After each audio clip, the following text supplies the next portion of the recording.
Hi, and thanks for logging on to the Daily DVAR Halacha. And here's a brand new halacha for you, and it's for Friday, 9th of December, 9th of Kislev. Here we go. More laws about how we honor Sfarim, holy Jewish books. You should not use a sefer, a holy Jewish book, as a seat saver. You know, there's somewhere in shul that you want to sit, so you put your book on the seat, your sefer on the seat, in order to reserve the spot for yourself. Not appropriate. Unless you're going to for sure learn from that sefer. You're putting it there so that you will also come there and learn from it. Then, okay, then that helps a little bit.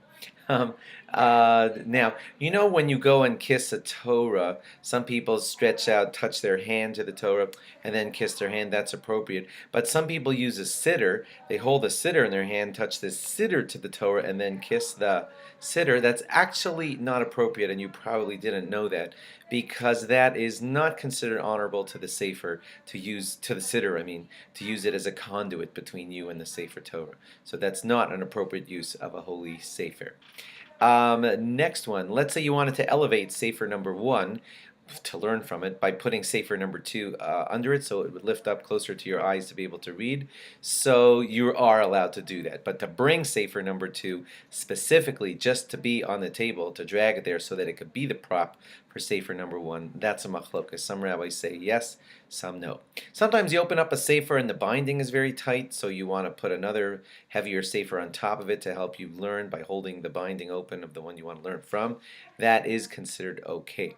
If you want to place divrei Torah inside of a sefer, you know, you have a few pages of Torah that you're just bringing with you and they're in your sefer, that's considered okay. Divrei Torah that need to be put in shemos, that means, you know, the pile will there be buried because they're not being used anymore. So to store them inside of a sefer is not 100% appropriate.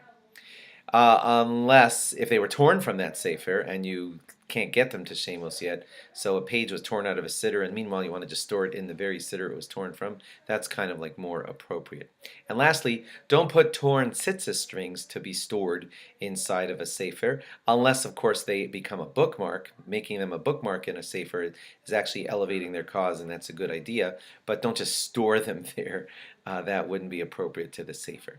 Thanks for logging on, and log on again after Shabbos for more. Bye-bye.